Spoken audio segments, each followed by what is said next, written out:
आप लोगों को स्टार्ट करना है pair of linear equation in two variable का सेकेंड एक्सरसाइज 3.2 का वर्ड प्रॉब्लम आज स्टार्ट करना है।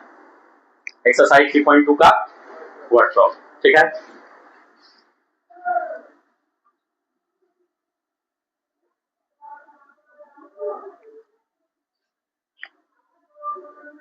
एक्सरसाइज 3.2 ये सब क्वेश्चन तो सॉल्व करा दिए थे, नहीं कराए थे?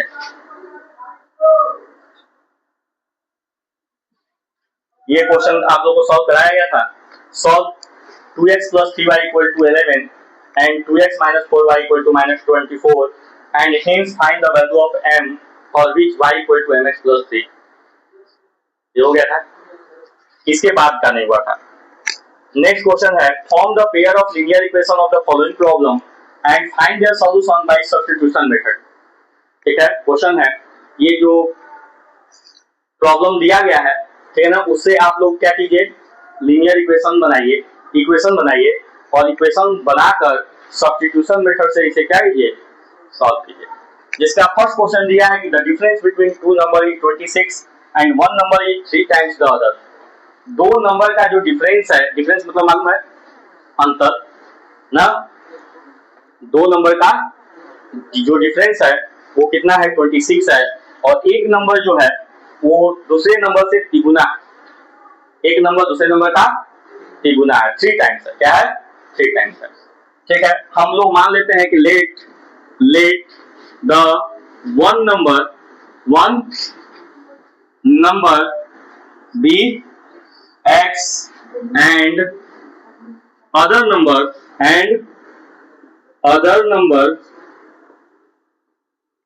be y। इसमें कोई डाउट?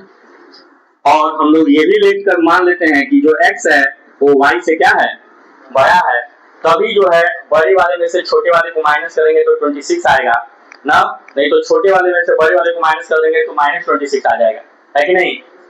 तो x बड़ा है और y छोटा है, तो इन दोनों को सब्ट्रैक्ट करने पे क्या आएगा, 26, बड़े में से छोटे वाले को माइनस करेंगे 26 आएगा। ठीक है, और दूसरा ये भी दिया है कि x जो है, मतलब जो बड़ा वाला नंबर है वो छोटे वाले नंबर से तिगुना है, 3 टाइम्स y। ठीक है ना, 3 टाइम्स y का मतलब कि अगर हम y की वैल्यू 1 लेंगे तो x की वैल्यू 3 आएगी, y बड़ी आ रही है ना, y की वैल्यू 2 लेंगे तो x की वैल्यू 6 आएगी, बड़ी आएगी नहीं आएगी, y की वैल्यू 3 लेंगे तो x की वैल्यू 9 आएगी, हमेशा बड़ी आ रही है, नहीं आ रही है, आ रही है। ठीक है ना, तो ये हो गई इक्वेशन हमारी 2। अब ये क्या करेंगे, putting the value of x, यहाँ पर हमारी सेकेंड इक्वेशन में x की वैल्यू ऑलरेडी आ गई है, तो ये जो x की वैल्यू है उसको फर्स्ट इक्वेशन में क्या किया जाएगा, पुट कर दिया जाएगा। तो हम लोग लिखते हैं putting the value of x in equation 1 में पुट करते हैं। तो x के जगह पर क्या पुट करेंगे, 3y ना बेटा, तो 3y minus y equal to हो जाएगा 26, 3y माइनस y हो जाएगा 2y इक्वल टू 26, और ये आ जाएगा y equal to 26 upon 2, cancel out करेंगे तो 3 आ जाएगी, y की वैल्यू आ गई 13 आ जाएगी, कौन 3 बोला, 13। ठीक है ना, अब y की वैल्यू आई 13, अब y की वैल्यू को हम लोग किसमें पुट करेंगे, x में, putting the value of y in x, putting the value of y in x में पुट करेंगे तो x इक्वल टू हो जाएगा बेटा 3y means 3 into 13, x equal to हो जाएगा 39, x की वैल्यू कितनी हो जाएगी और y की वैल्यू कितनी आ गई 13। चेक करना हो तो चेक कर सकते हैं आप लोग, x minus y equal to 26 आ रहा है कि नहीं, x 39 है, y 13 है, 39 माइनस 13 करेंगे तो 26 आ जाएगा। x equal to 3y, x कितना है आपका 39 और y कितना है 13, तो 13 into 3 करेंगे तो 39 आ जाएगा कि नहीं आ जाएगा, तो दोनों हमारा आंसर चेक भी हो गया। क्वेश्चन नंबर 2 पे हम लोग आते हैं। क्वेश्चन नंबर 2 है the larger of to supplementary angle exceed the smaller by 18 degree. Supplementary angle क्या होता है, सप्लीमेंट्री एंगल आप लोग को मालूम होगा कि सप्लीमेंट्री एंगल हम उसे कहते हैं सप्लीमेंट्री एंगल, ठीक है ना। जब दो एंगल का सम 180 डिग्री के बराबर हो, क्या हो, sum of two angle, sum of two angle equal to 180 degree, मालूम है ना। और कॉम्प्लीमेंट्री एंगल हम उसे कहते हैं जब दो एंगल का सम 90 डिग्री के बराबर हो। तो ये तो क्लियर हो गया कि दो एंगल हैं, दोनों का दोनों कैसे हैं, सप्लीमेंट्री हैं। कैसे है, तो पहले मान लेते हैं कि let the larger angle be x and smaller angle be y, हो गया। तो according to question x plus y equal to हो जाएगा कितना, 180, ये इक्वेशन 1 हो गया ना बेटा। अब जो दूसरी बात है कि जो लार्जर एंगल है ना, exceed the smaller by 80 degree, exceed the smaller, जो लार्जर एंगल है, तो लार्जर एंगल हमने क्या माना है, x, ठीक है ना। स्मॉलर लार्जर एंगल क्या है, x। बोला कि जो लार्जर एंगल है वो स्मॉलर एंगल से 18 बड़ा है, 18 बड़ा है, बात समझ आ रहा है ना। मतलब y प्लस 18 क्या होगा, y प्लस 18 बड़ा है, किसे, जो छोटा बड़ा वाला है वो छोटे वाले से 18 बड़ा है, नहीं समझ में आया। जो बड़ा वाला है वो छोटे वाले से 18 बड़ा है, मतलब अगर हम बड़े हैं तो तुम लोग से 18 साल बड़े हैं, तो तुम लोग क्या कर, हमारा एज नहीं मालूम है ना, हम कह रहे हैं कि तुम लोग से हम 18 साल बड़े हैं, तो तुम लोग क्या करोगे, अपना एज जो होगा, मान लो 10 साल है, तो 10 में 18 ऐड करोगे तो 28 साल होगा कि नहीं होगा, नहीं समझ आया। तो मतलब हम बड़े हैं तो हम 28 साल के हैं, और तुम 10 साल के हुए, तो तुम छोटे हुए, हम बड़े हुए कि नहीं हुए, नहीं समझ आया, आ गया। तो ये जब सॉल्व करेंगे तो रटेंगे नहीं कि x minus y equal to 18, रटा हुआ चीज हम नहीं बोला करो हमारे सामने, ठीक है ना। ये हो गया, समझ आ गया। और फर्स्ट इक्वेशन से चाहे सेकंड इक्वेशन से, जिस इक्वेशन से आपकी इच्छा करे, x की वैल्यू निकालिए। हम फ्रॉम इक्वेशन फर्स्ट निकाले, फ्रॉम इक्वेशन फर्स्ट क्या होगा बेटा, x plus y equal to 18 है, तो x इक्वल 180 है, तो x इक्वल टू हो जाएगा 180 माइनस वाई। अब putting the value of x in, putting the value of x in first में पुट कर दिया जाए, ठीक है ना। जब फर्स्ट में हम लोग पुट करेंगे तो क्या हो जाएगा, बेटा, सॉरी फर्स्ट में नहीं पुट करेंगे, फर्स्ट से निकाले है ना, तो सेकेंड में पुट करेंगे। किसमें पुट करेंगे, सेकेंड में पुट करेंगे तो x के प्लेस पे 180 माइनस वाई, यहाँ ऑलरेडी माइनस वाई है, equal to minus 2y equal to 18 minus 100 minus 2y equal to क्या हो जाएगा बेटा, 10 में से गया 2, 7 में से बन गया 6, 162 माइनस में कि प्लस में, माइनस में, y इक्वल टू हो जाएगा 162 अपॉन 2, ये आ जाएगा y इक्वल टू 81, ठीक है ना बेटा। अब ये जो y की value I, putting the value of y in x, putting the value of y in x put कर दिया जाए। x कितना था, x इक्वल टू था 180 माइनस y, यही था ना, तो x इक्वल टू क्या हो जाएगा, 180 माइनस 81, माइनस करेंगे कितना आ जाएगा, 99, मीन्स आपके पास दो एंगल आया, x जो लार्जर एंगल है वो 99 और जो स्मॉलर एंगल है वो कितना है, 81। क्वेश्चन पूछा था कि दोनों का सम 180 होना चाहिए, जरा देख लीजिए दोनों का सम 180 है कि नहीं है। दूसरा है कि x माइनस वाई 18 होना चाहिए, देखिए x माइनस वाई कीजिए 18 आ रहा है कि नहीं आ रहा, आ रहा है, क्लियर है बेटा।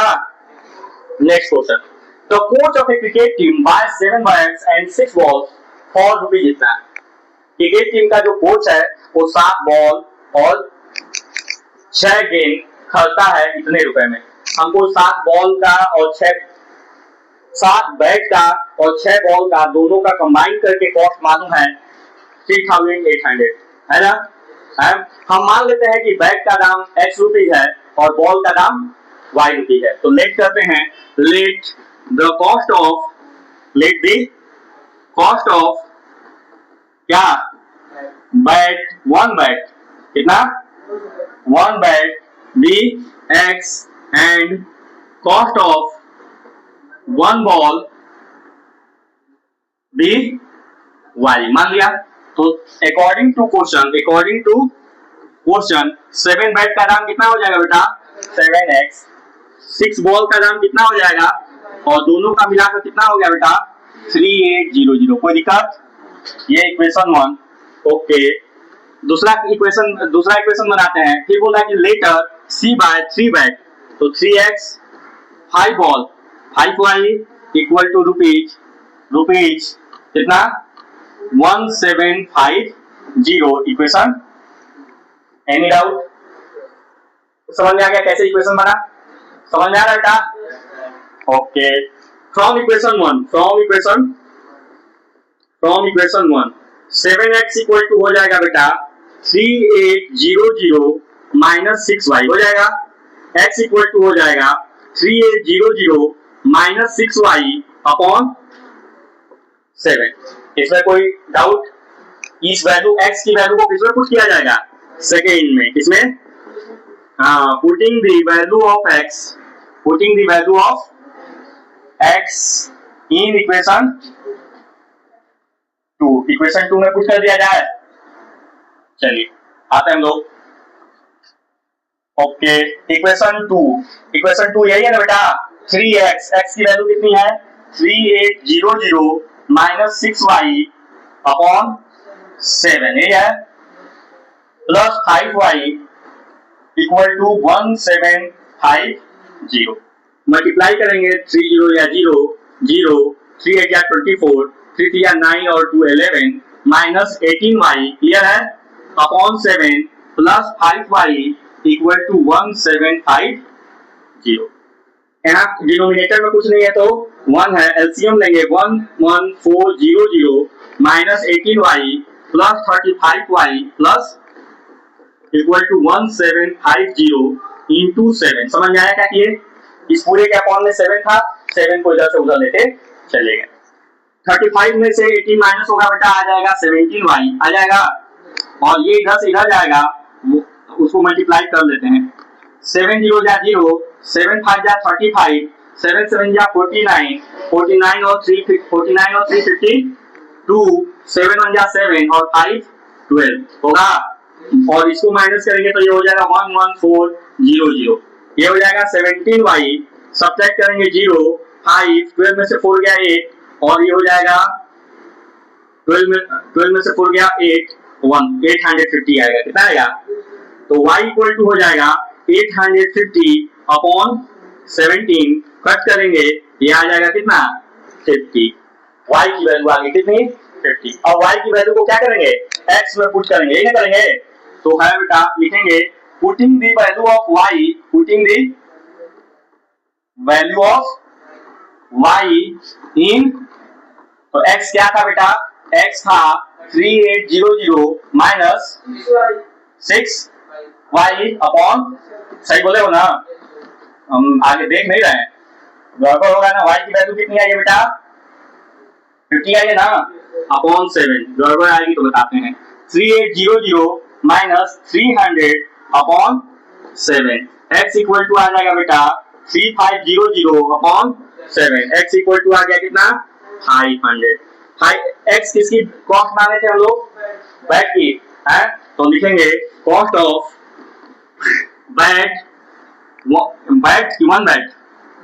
वन बैट कितना रुपीज 500, और कॉस्ट ऑफ बॉल कितना वन बॉल कितना रुपीज 50। समझ में आया?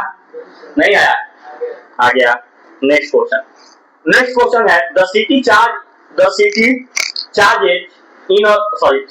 the taxi charges in a city consist of fixed charge together with the charge for the distance covered। एक शहर में क्या किया गया है चार्ज किया गया है, क्या चार्ज किया गया है टैक्सी का चार्ज किया गया है। कैसे टैक्सी को चार्ज किया गया है, तो एक फिक्स चार्ज है और एक पर किलोमीटर चार्ज है। मतलब टैक्सी को जब आप बुक करते हैं, ऐसे भी आप लोग जब बुक करते हैं, मान लीजिए ओला बुक करते हैं, ओला सुने हैं ना, तो जब आप लोग ओला बुक करेंगे तो ओला का एक फिक्स चार्ज होता है। मतलब आप ओला बुक किए, बुक करने के बाद वो आपके घर पर आया, आप उसको ओटीपी दिए, ओटीपी मांगेगा, ओटीपी देंगे तो आप चले चाहे न चले वो चार्ज हो गया कि वो 50 रुपया 250 रुपया उसका फिक्स चार्ज है, वो आपके यहाँ आया तो फिक्स चार्ज उसका हो गया।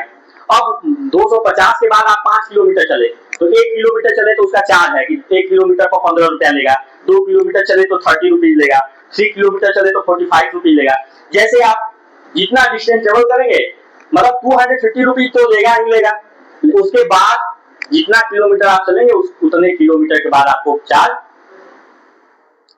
डियर करना पड़ेगा। समझ आ रहा है? नहीं समझ आ रहा? तो यही बात है। तो हम लोग पहले मान लेते हैं, सिंपल लिख लेते हैं कि जो फिक्स चार्ज है क्या है बेटा, चार्ज है वो कितना है रुपीज एक्स, और जो पर किलोमीटर चार्ज है, पर किलोमीटर चार्ज जो है वो कितना है रुपीज वाई। ठीक है ना, 1 किलोमीटर का चार्ज कितना है वाई। कोई दिक्कत? विकास समझो यार, बहुत इंपॉर्टेंट क्वेश्चन है। ठीक है ना, अब देखो बेटा, for a distance of 10 kilometre the charge paid 105। एक व्यक्ति है वो 105 किलोमीटर चलता, सॉरी 10 किलोमीटर चलता है, कितना, और वो कितना रुपया पे करता है, 10 किलोमीटर चलता है और 105 रुपया पे करता है। कितना किलोमीटर चला? और according to question, according to question, question के अकॉर्डिंग बेटा जब वो चला तो उसको जैसे ही वो चला ना उसका ये इतना चार्ज तो फिक्स हो गया, मतलब x रुपया तो उसको देना ही देना है। अब वो 1 किलोमीटर चलेगा तो 1y, 2 किलोमीटर चलेगा तो 2y, 3 किलोमीटर चलेगा तो 3y, ऐसे बढ़ता जाएगा। ये चल कितना रहा है 10 किलोमीटर, तो ये हो जाएगा 10y, और दोनों को मिलाकर उसे देना कितना पड़ा 105 रुपीज। नहीं समझ आया? आ गया? 10 किलोमीटर चला वो तो उसे टोटल 105 देना पड़ा, मतलब 10 किलोमीटर चला तो उसमें फिक्स चार्ज भी होगा और पर किलोमीटर चार्ज भी। समझा है ना दोनों को? ये इक्वेशन 1 हो गया। अब देखो आगे बढ़ते हैं, for a journey of of 15 kilometre, जब वो 15 किलोमीटर जर्नी करता है तो फिक्स चार्ज तो लगेगा, वहां भी x रुपया तो लगेगा, फिक्स चार्ज है ना। अब 15 किलोमीटर चला है तो 15 वाई हो जाएगा कि नहीं हो जाएगा, और उसके लिए उसको कितना पे करना पड़ा 155। ये हो गया इक्वेशन 2। कोई डाउट नहीं? अब हम लोग क्या करेंगे, x दोनों इक्वेशन को क्या करेंगे सॉल्व कर दिया जाएगा। अच्छा इसमें क्या पूछा है, क्या क्या पूछा है ये भी देख लीजिए। What are the fix charge and the charge per kilometre. Fix charge क्या है और पर किलोमीटर का चार्ज क्या है, मतलब आप x की वैल्यू निकाल देंगे तो फिक्स चार्ज निकल जाएगा और y का वैल्यू निकाल देंगे तो पर किलोमीटर। अब बोला है कि अगर कोई व्यक्ति 25 किलोमीटर चलता है तो उसे कितना रुपया पे करना। समझ में आया?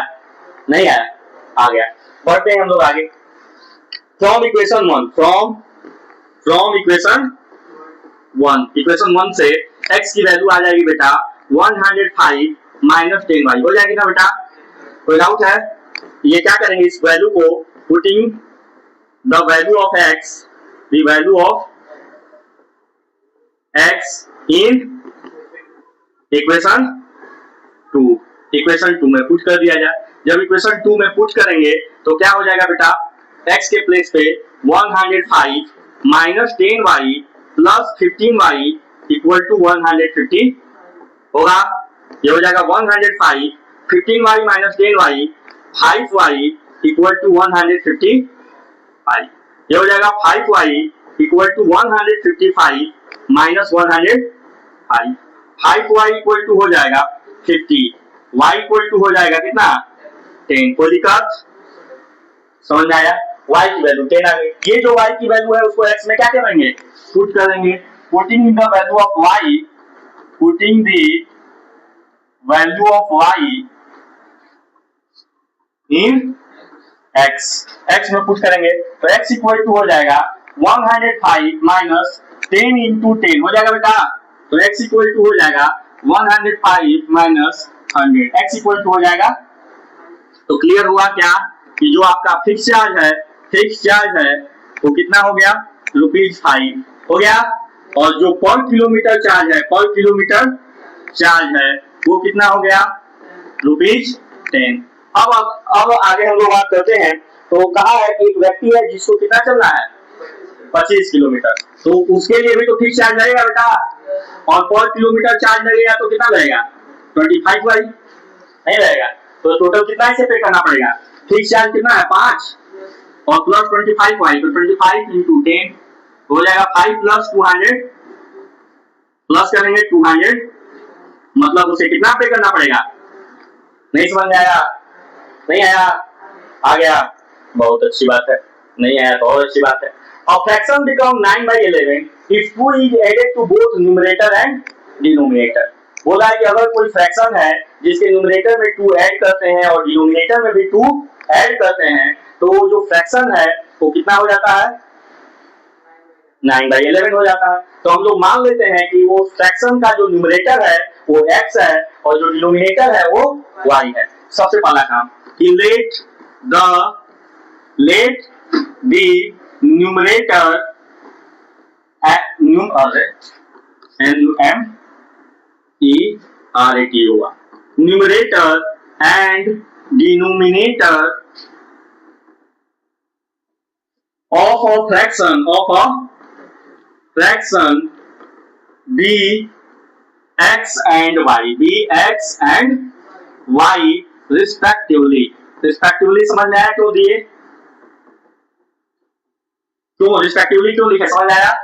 ताकि आप लोग न्यूमरेटर को x और डिनोमिनेटर को y ही माने। ऐसा नहीं कि न्यूमरेटर को y मान ले और डिनोमिनेटर को ऐसा नहीं। रिस्पेक्टिवली मतलब न्यूमरेटर पहले है तो पहले x है और डिनोमिनेटर पहले है तो पहले डिनोमिनेटर बाद में है तो y बाद में है। चलिए अब तो अकॉर्डिंग टू क्वेश्चन के according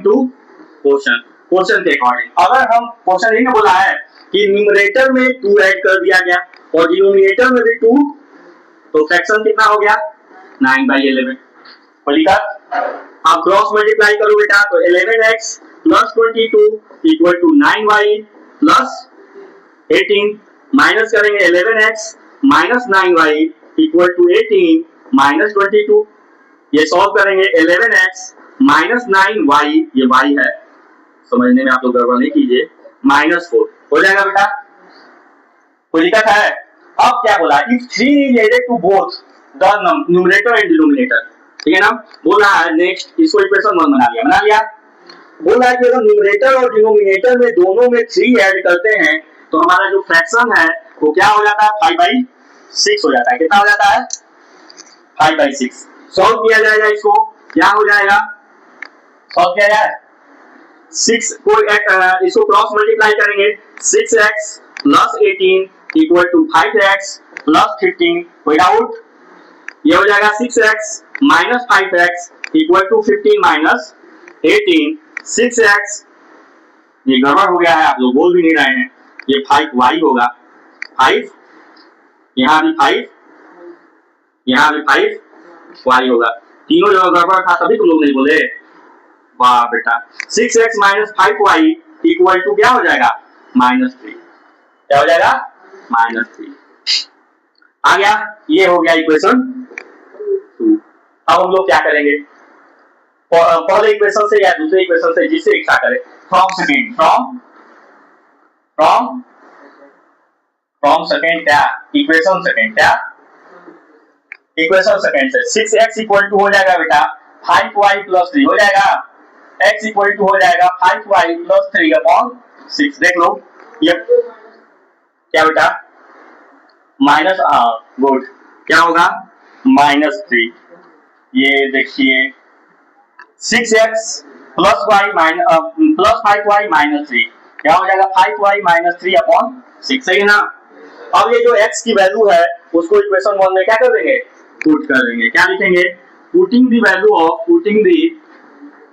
value of x in equation 1 में पुट किया जाए 1 क्या है बेटा 11x तो 11 इंटू 5y माइनस 3 अपॉन 6 ठीक है ना। फिर उसके बाद क्या है -9y इक्वल टू -4 कोई दिक्कत 11 5 या 55y होगा -33 upon 6 -9y equal to minus इसके डिनोमिनेटर में कुछ नहीं है तो 1 है 55y -33 -54y upon 6 equal to -4 हो जाएगा। 55 -54 बता दीजिए कितना होगा 1y होगा इक्वल टू ये 6 4 जा -24 और ये -33 है, इधर जाएगा तो +33। कितना आ गया बेटा y की वैल्यू? 33 में से 24 माइनस करेंगे कितना आएगा? 9 आ गया। y की वैल्यू कितनी आ गई? 9। अब x की वैल्यू जरा याद किए रहो, इधर कर दें थोड़ा, इधर कर देते हैं, ठीक है ना? इधर आ जाते हैं हम लोग, ठीक है। x की वैल्यू हमें निकालनी है। x इक्वल टू क्या हो जाएगा बेटा? 5 इंटू y, y की वैल्यू कितनी है? 9 minus 3 upon 6। x equal to 9 5 जा 45 माइनस 3 अपॉन 6 कितना हो जाएगा? 42 अपॉन 6 से कट करेंगे कितना हो जाएगा? 6 7 जा 42। x की वैल्यू कितनी आ गई? 7 और y की वैल्यू कितनी है? 9। हमें फ्रैक्शन निकालना है, तो फ्रैक्शन हमारा क्या होगा बेटा? Numerator upon denominator. न्यूमरेटर कितना था? x, डिनोमिनेटर कितना था? y, तो 7 अपॉन 9 इज योर आंसर। समझ में आया? नहीं आया? चलिए last question of this exercise. 5 years hence the age of Jokesh will 3 times that of his son। ठीक है ना? बोला है कि 5 years hence मतलब 5 साल बाद the age of Jokesh, जोकेश कोई व्यक्ति है, उसका जो एज है वो क्या है? तिगुना होगा 3 times that of his son। किसके एज के? उसके बेटे के एज के। ठीक है ना? बात समझ आ रहा है ना? कि 5 years hence 5 साल बाद जो जोकेश का एज होगा वो उसके बेटे के एज के तिगुना होगा। कोई डाउट? 5 साल बाद जो जोकेश का एज होगा वो उसके बेटे के एज के क्या होगा? 3 टाइम्स होगा। तो हम लोग मानते हैं let the present age, present मतलब अभी का, तत्काल का, present age of Jacob B x and his son B, his son B, sorry son को वन लिख दिए हिज सन बी वाई। हो गया बेटा? आप दोनों की बात करते हैं, ये जैकब, ठीक है ना बेटा, और जैकोब्स सन, ठीक है ना बेटा? बात करते हैं पहला कंडीशन, कंडीशन 1, कंडीशन फर्स्ट, ठीक है। कंडीशन फर्स्ट में बोला है कि अभी जो 5 साल बाद, तो जोकेश का एज 5 साल बाद कितना हो जाएगा? अभी x है तो 5 साल बाद, और उसके बेटे का कितना हो जाएगा? y plus 5। अगर अभी y है तो 5 साल बाद y प्लस 5 हो जाएगा। क्या बोला है कि the age of Jokesh is 3 times, जो जोकेश का एज है वो तिगुना होगा। कितना होगा? किसके? जो उसके बेटे का एज है उसके। तो उसके बेटे का एज अभी कितना है? 5 साल बाद, y प्लस 5 उसका तिगुना होगा। इसको सॉल्व करेंगे, x plus 5 equal to 3y plus 15। Solve करेंगे बेटा, x minus 3y equal to 10 हो जाएगा। हो जाएगा? कोई गलती हुआ तो बताना। ये प्लस 5 था, इधर गया तो माइनस 5, 15 माइनस 5 10 हो गया। ये पहला कंडीशन। समझ में आया? नहीं आया? 5 ईयर अगो, 5 साल पहले। दूसरा कंडीशन, कंडीशन 2, कंडीशन 2 या उधर अब बात करते हैं। तो कंडीशन 2 में किसी बात कर रहा है 5 साल पहले, तो अभी x है तो 5 साल पहले क्या होगा? x माइनस 5 होगा, और इसका अगर y है तो 5 साल पहले क्या होगा? y माइनस 5 होगा। तो क्या कह रहा है कि 5 साल बाद Jokesh age was 7 time that of his son. ठीक है ना? जो जोकेश का एज था वो क्या था? 7 गुना था। किसके? जो उसके बेटे का एज था उसके। किसके? जो उसके बेटे का एज था उसके। तो ये हो जाएगा x minus 5 equal to 7y minus 35। ये हो जाएगा x minus 7y equal to minus 30। ये माइनस 5 है, इधर जाएगा तो प्लस 5 होगा, माइनस 35 प्लस 5 30 हो जाएगा। इसमें कोई संदेह है? समझ में आया? अब हम लोग फाइंड करते हैं बेटा। ये इक्वेशन 2 हो गया, ये इक्वेशन 2 हो गया। फ्रॉम इक्वेशन फर्स्ट क्या हो जाएगा? x इक्वल टू हो जाएगा 10 प्लस 3y हो जाएगा। Putting the value of x इन 2। समझ जाओगे ना इक्वेशन 2? ठीक है ना? x की वैल्यू पुट करते हैं बेटा, 10 plus 3y minus 7y equal to minus 30। ये हो जाएगा -4y इक्वल टू -30 -10। ये हो जाएगा -4y इक्वल टू -40। कट करेंगे y इक्वल टू कितना आ जाएगा 10। y की वैल्यू कितनी आ गई 10। y की वैल्यू को किसमें पुट करेंगे x में। Putting the value of y, putting the value of y in x में पुट करेंगे, ठीक है ना, सॉरी इन x में पुट करेंगे बेटा। तो x इक्वल टू हो जाएगा 10 प्लस 3 इंटू 10 हो जाएगा बेटा। x इक्वल टू हो जाएगा 10 प्लस 30, x इक्वल टू हो जाएगा 40। x किसको मानते थे बेटा, जो के या जो जैकोब, क्या है Jacob's present age equal to 40 years, क्या होगा 40 ईयर। और Jacob son present age equal to हो जाएगा कितना 10 इयर्स हो जाएगा बेटा। यही आंसर दिया है ना, समझ में आया नहीं आया। ये था आप लोगों का एक्सरसाइज 3.2 का वर्ड प्रॉब्लम, समझ में आ गया। नेक्स्ट क्लास में हम लोग कुछ और भी क्वेश्चन डिस्कस करेंगे, अभी सब्स्टिट्यूशन मेथड से ही, ठीक है ना, बुक का नहीं होगा, बाहर का होगा, ठीक है ना। फिर उसके बाद हम लोग एलिमिनेशन मेथड पे आएंगे। समझ में आ गया, ये सारे क्वेश्चन समझ में आए नहीं आए, कोई डाउट, अच्छे समझ में आ गया। चलिए तो अब हम लोग मिलते हैं नेक्स्ट क्लास में, ये आप लोग नोट डाउन कर लीजिए।